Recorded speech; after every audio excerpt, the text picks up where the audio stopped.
the Gosman Center on the campus of Brandeis University in Waltham, Massachusetts. It's the 1994 NCAA Fencing Championships. Hello, everybody. I'm John Horrigan, joined by Boriskin. And tonight, Pete, we're winding down. This is the women's individual foil. The favorites, of course, are Olga Chernyak and Olga of Penn State. Now, when Terrence asked Olga who was her biggest competitor in most of her competition, she said, I don't have any competition. I'm going to win anyway. And those are words from the heart of a champion. When you have that much confidence and you're going to go in and you know that the only person in your way is your teammate and fellow expatriate Olga Chernyak. Well, it's going to be a tough competition whether she believes it or not. But to say about her mindset, you have to think if there is no possibility to win, then you have to win. So in order to be in a winning mindset, you have to assume that you are going to win. Okay, we got a chance to look at these in the team foil competition. Penn State dominated the event, Notre Dame second. Is that a good barometer for the individuals, the way that they fenced, even though they only go up to 5 touches in the team? Is that a good barometer to say how they will perform as individuals? It's tough. Limiting the bout to only 5 touches allows for a little more random, a little more chance. The more touches you have, the better the distribution is. As we saw in yesterday's bout, where it went down to 1 touch at the very end of the épée bout, it could be total chance. You could have a complete neophyte against the best friends in the world, and chance allows for that 1 touch. So in other words, if you're a boxer and you have the stamina, you'd rather have a 10-round fight as opposed to like a 3-round where anything could happen. Certainly, certainly. Okay, now let's look at the sport itself. Women, as we have mentioned previously, they're only allowed to participate in a competitive level in the foil. Why is that, and do you foresee that is going by the wayside? Well, I'll have to say that originally it was an all-male-dominated sport, and over the years, women have come into foil in a very big way, as you can see here today. And right now, there are a lot of women in sabre and in épée, but not fencing at the NCAA level. I definitely foresee in the future that women will be in the foil, épée, and sabre weapons. So we're down to the final 8. The best 8 women fencers in the free world, we can say, are here to participate in the 1994 NCAA Fencing Championships. And we'll return with those matches right after this. So we're prepared now for the final 8 in the women's foil. We are underway, and here is Brandeis' own Kristin Foellmer. She's on the right, and she's got a formidable opponent. In fact, she's got a tiger by the name of Olga Chernyak. Emigrated here from the Soviet Union. Now fencing for Penn State. 15 touches in this competition. Last year, Olga Chernyak finished 2nd in the nation in women's foil. She finished behind her teammate, Olga Kalinowskaya.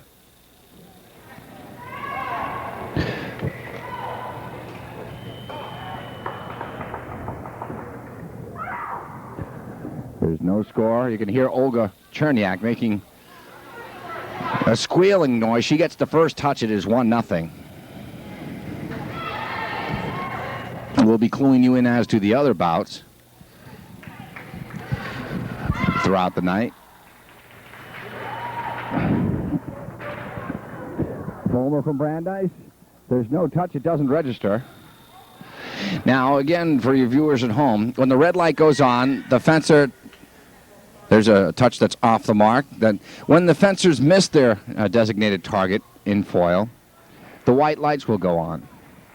When the fencer on the left has a valid touch, the red light will go on. When the fencer on your right has a valid touch, the green light will go on. So every time you see the green light, it's for Brandeis' Kristin Foellmer. Every time you see the red light is for Penn State's Olga Chernyak.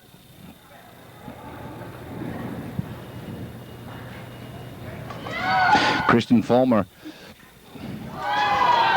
misses off target here in the foil. And Pete, what is the difference again for our viewers at home, the difference between, say, this foil and épée and sabre? Well, actually, the length of the blade between foil and épée is almost identical. However, the blade itself tends to be in foil of a little lighter gauge, and the end bell, the bell that protects their hand, is a lot smaller in foil because the hand, as in épée, the hand is a target. In foil, the hand is not. We have the final 16 fencers here. This is Kristin Foellmer again with Olga Chernyak. Olga is bound for the Olympics. She is one of the premier fencers in the world at the foil level for women. She has a 2-0 lead over Kristin Foellmer. Kristin would love to see the final 8. And she gets a touch there and raises her voice in delight. It's a 2-1 match now. Olga Chernyak from Penn State on your left. Kristin Foellmer from Brandeis on your right. Down here in strip number 2. I'm John Horrigan. I'm joined by Peter Boriskin. Terrence Gargiulo is expected momentarily up here. And there's a touch by Olga Chernyak, who just hurt her left hand. She took a blow to the left hand. Now that's got to smart. Being a fencer yourself, Pete, she looks to be in pain. Is that a common injury, and what can happen? Is it a broken bone? Does she cut herself, or what? Well, it tends to be in foil when the blade is taken in a bind, in a major way, where your opponent is taking your blade from you. You can really easily pull a muscle in your hand, or at least move a ligament in the wrong way. It's 2-1. Olga's left hand seems to be okay. Foellmer is taking the fight to her, and a nice riposte there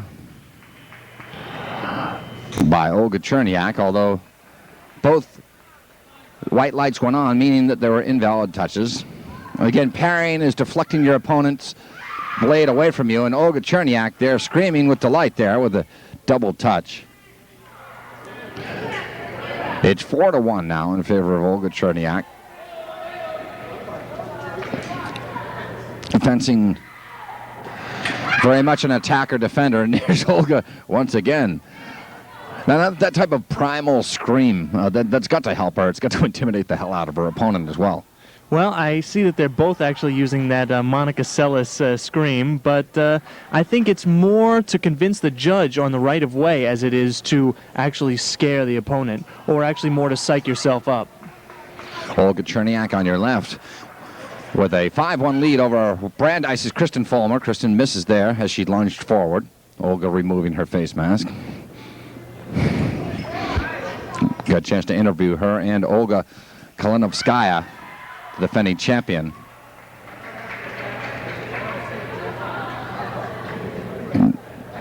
The director refuses to award double touches there. He says he wasn't happy with that. So he can do that. He can say, I wasn't happy with that. Well, if he believes that he could not tell who was in control of right of way, then he can nullify the touch, regardless of whether we or any of the other spectators could have gauged it differently. We got a good bout here, folks. That is the end of the round. At the end of one round, it is Olga Chernyak 5 and Kristin Foellmer 1. Final 16 here. Last year, women's foil. This is the way it went. Olga Kalinovskaya from Penn State, 18-0, number 1. Number 2, Olga Chernyak, who you are watching fencing right now from Penn State. She only lost one bout, 17-1. Followed by Ann Marsh of Columbia, Barnard, 16-1. Tasha Martin from Cal Santa Cruz at 10-7. Paola Sacchetti from Wayne State at 11-7. Rachel Iannacone, we'll see her tonight, from Pennsylvania at 9-9. Larissa LeMcCule from Wayne State at 10-7. Corinne Wolf from Ohio State, 9-9. Heather Fry, St. John's, 8-9. And Lisa Honig from Temple at 10-7.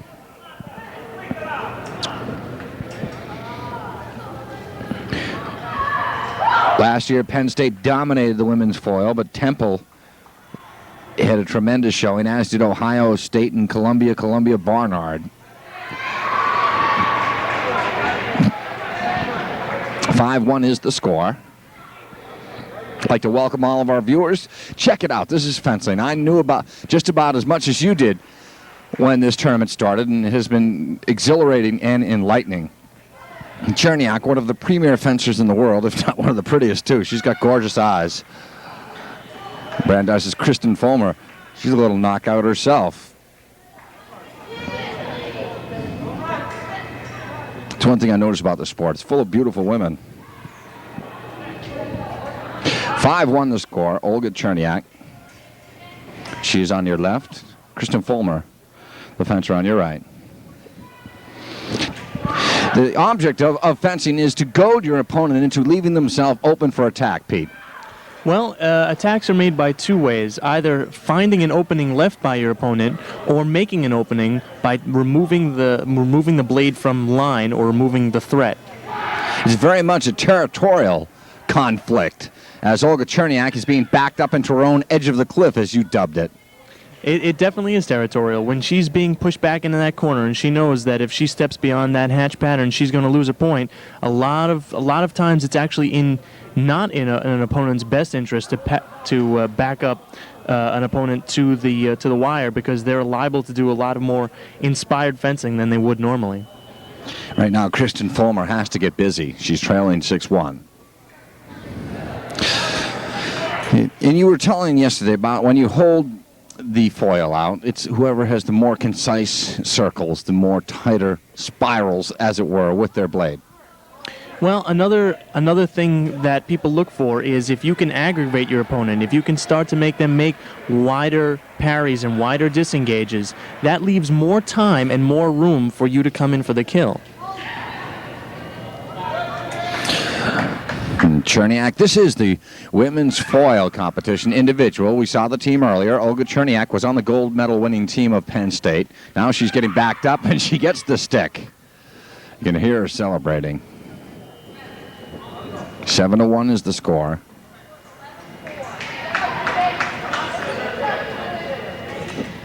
Kristin Foellmer is taking the fight to her, but she's losing. So in other words, you can tell that Chernyak is getting a lot of points on her riposte. It's a difficult bout. A lot of times people think that the more aggressive of the fencers is usually the one who's going to be scoring the points, but it's not necessarily so. A good defense is also, in fencing, a good offense. Each fencer trying to goad their opponent into making a mistake, trying to lure them out or smoke them out of the hole, so to speak, like a gopher would. There's a touch by Kristin Foellmer from Brandeis University here in Waltham, the host of this 1994 NCAA Fencing Championships. It's a 7-2 score. This director we're watching, I don't have this director's name. Do you have his name? I actually don't know which director this is from my vantage point, but he's been one of the better ones, I'd say, in this tournament. The director, of course, the referee. Now Olga is starting to be the aggressor, being the offensive fighter here, backing Kristin up. 7-2. This is the second period. 3 3-minute periods, Pete. A minute interval between each, and then after 3, if you haven't reached 15, you go for an overtime of a minute. Correct? That is correct. And after that minute, if 15 has not been reached, it's definitely the sudden death. Well, there's a hit. Nope, there was a miss. They're going to award the hit, the touch there to Kristin Foellmer. It's a 7-3 now fencing bout. Olga a little dissatisfied with that call. Takes off her mask, turns around. Okay, if that's the way you want it.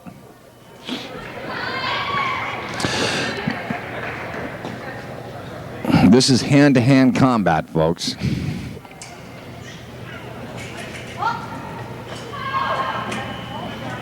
A jousting match. 7-3. That is the end of the second round with the score. Olga Chernyak from Penn State 7. Kristin Foellmer from our hometown Brandeis 3. See your coach having some words. Mr. Shipman. He's definitely trying to tell her about anything that he's seeing on the match, perhaps not quite being so aggressive. You notice that her points that she picked up were late in the bout as she started to fight a little more defensively, to fight a little more conservatively. 7-3 Olga Chernyak. Leading in this one, we're down to the final 16 fencers. Was it, Pete, 27 schools came here? 28 schools, and now we're down, so far as the women's foil is concerned, to just representatives from 8. Wow. Well, we can see the Princeton team across the way. So this one here is 7-3. Now again, just so you know about the foil, we've mentioned it briefly, but to go over it again, the foil is the flexible rectangular version of the old-fashioned rapier and weighs less than a pound. In foil events, touches are scored with the tip of the blade only, and only against the opponent's torso, from collarbone to hip bone. Each fencer's torso is encased in a conductive lame vest connected to the scoring machine at the scorer's table, so there is no guesswork about whether the torso has been touched.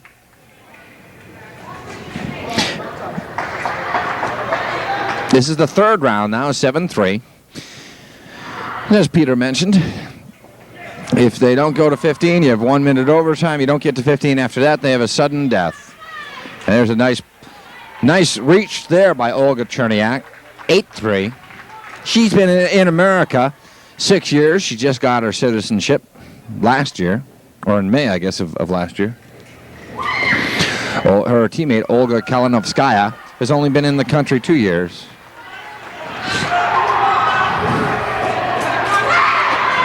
Once again, Chernyak. He's starting to skew the Foellmer here. It's 8-3. 9-3, check that. This one's slipping away from Kristin Foellmer. It definitely looks like she is put upon by a strong fencer. Definitely, she's been fencing all this week. She's probably tired by the end of the week. It's really more a matter of stamina. On any given day, two excellent fencers, the deciding bout can go either way. But it's really staying power now. And that's another thing that we have to mention about these tournaments. When you start at 10 in the morning, you fence, you sit, you fence, you sit, you fence, you sit. It not only do you need staying power and prowess in the physical department, but you have to be mentally strong as well, don't you, Pete? You certainly do. And not only have they been fencing all day, but for the past couple days as well, because Foellmer, I know, has been fencing for the Brandeis team in the team foil events, and now she's fencing on an individual level. 10-3 now. 5 more touches needed for Chernyak before she moves on to the final 8. Just dominating Kristin right now. Kristin needs to get on track here and needs to score some touches desperately.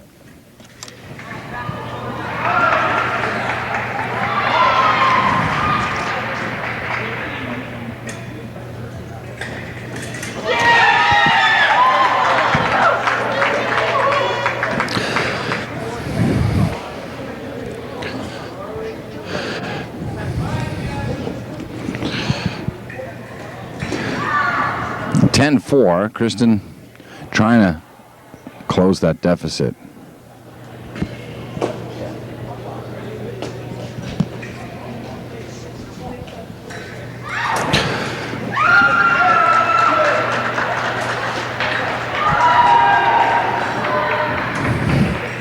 Both fencers, you call that an action, do you not? When they clash their foils together, that's called an action, I believe. Is that the correct terminology? Mm-hmm, that's correct. You'll find each action is almost a discrete phrase determined by an initiator and several riposte, remise actions, which either bring the action back against the initiator of the attack or back against the defender.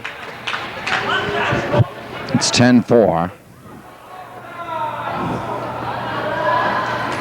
Sharon Young is trailing from Yale on the strip to our right. She's about to get on defeat. But right here, it's 11-4. Olga Chernyak just doing a number right now on Kristin Foellmer.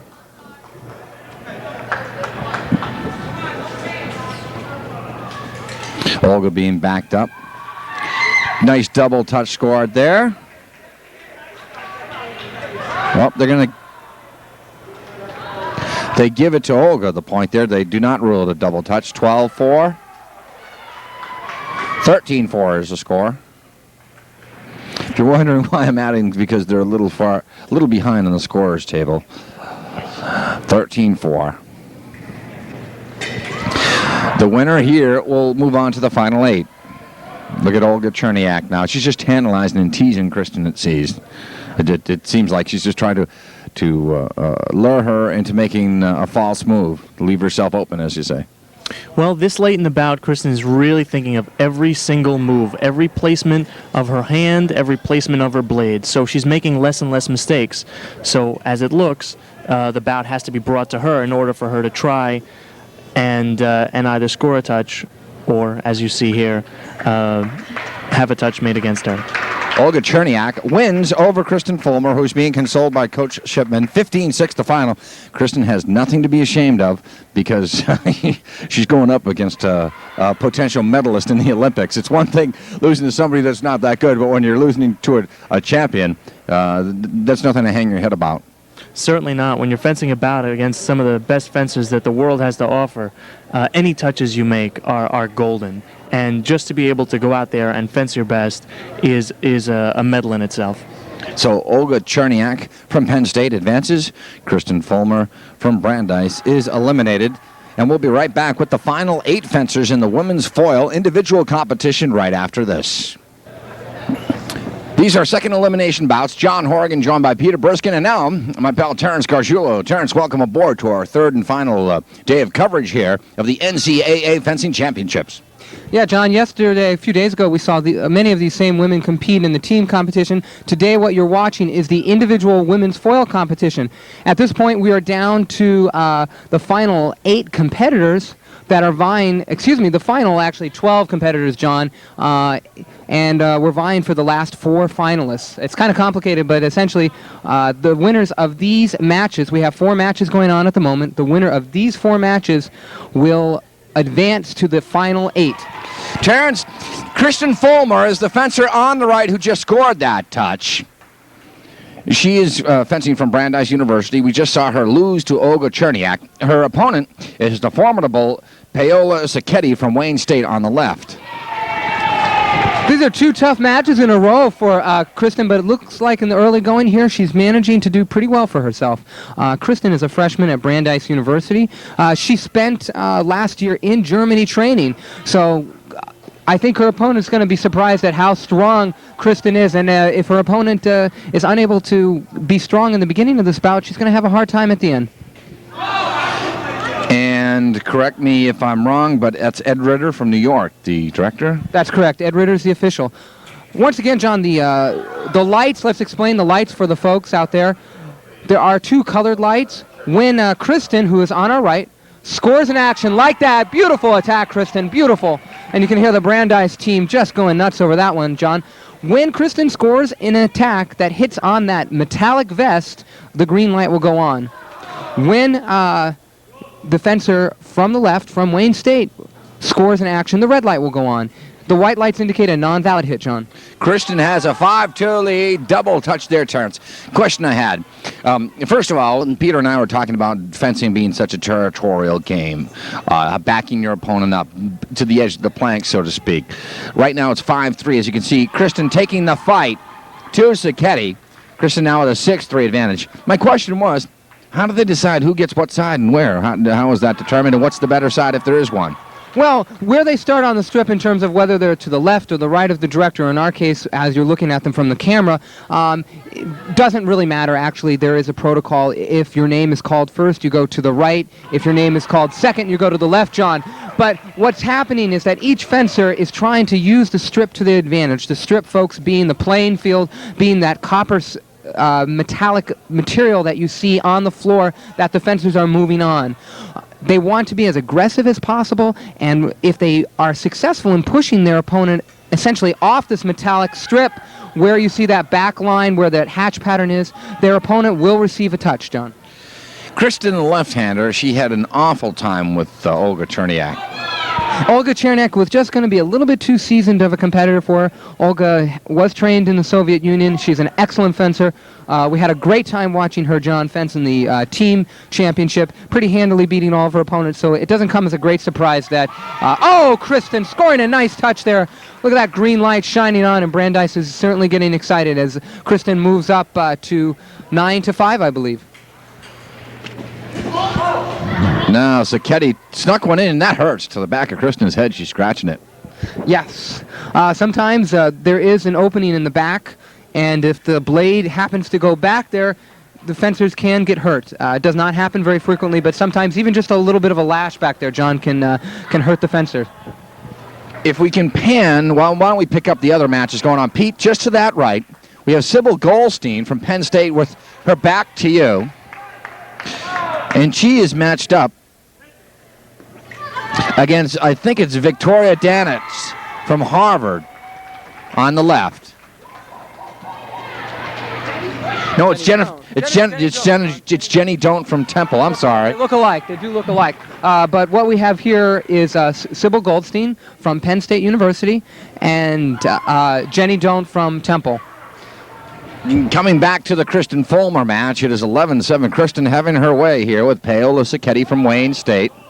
Wayne State, as we said, was located in? Wayne State is located in Michigan, I believe, if I'm not mistaken. And there she's successful in scoring against Kristin, making the score 9-11. It's a closer bout. Excuse me, 8-11, John. The score is 8-11. This is moving along briskly. I think we're still in the opening round, are we not, Terrence? Yes, we still are in the first 3-minute period. These are 15-touch bouts, and there are 3 3-minute periods, and this is a very aggressive bout. Oh, nice touch! Nice touch! Yes, both of these fencers fence so aggressively, they do not want to waste any time. They're just ready to mix it up, and as we see, the score is 12-8 in the first 3 minutes.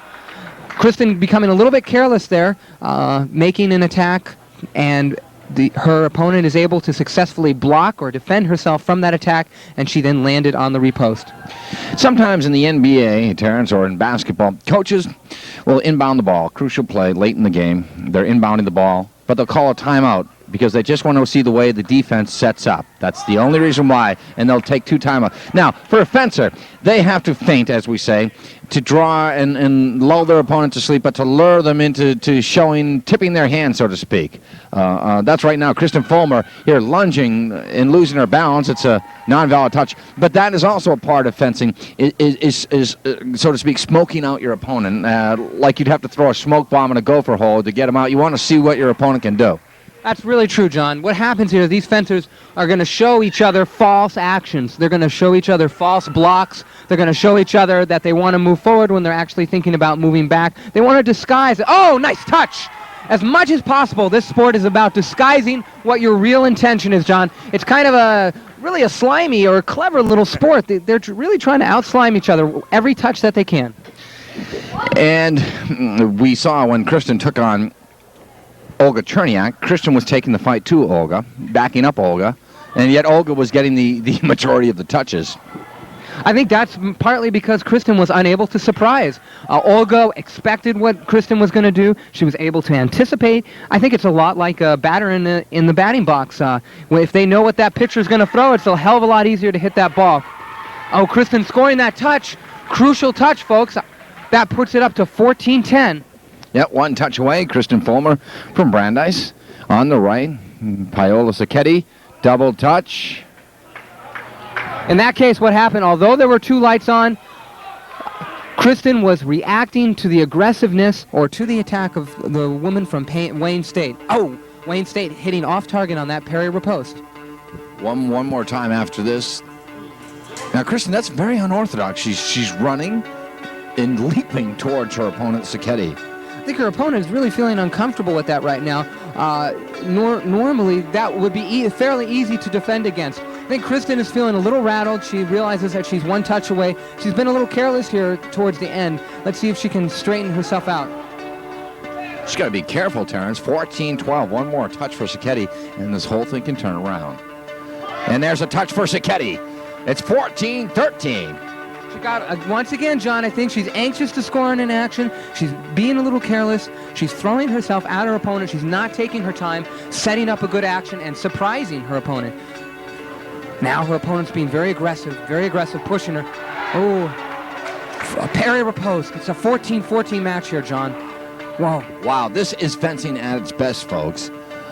The winner here will stay alive, I believe. We'll get a chance to go back to the final 8. Now, Kristin lunges right in and injures her opponent's right hand. That has to smart. Sacchetti is down from Wayne State. We saw Kristin. Yeah, they counter out. We saw Kristin injure the hand of Olga Chernyak in her match previous. Is that a desired target area to go for the opponent's hand, or is that just one of the repercussions in fencing? I think it was just an accident. I don't think that she was trying to either hit the target. I don't think that was any part of her strategy. She's just so aggressive. She's so determined to try to land with an aggressive attack. Oh, there she does it, Kristin Foellmer. Oh, and the Brandeis team and her father's jumping down to the strip. Oh, and she's crying out of, oh, folks, this is wonderful. This is, I think, one of the first women from Brandeis. I could be mistaken. I think there may have been one or two others, but this is one of the best finishes Brandeis has ever had in the individual women's foil. Way to go, Kristin.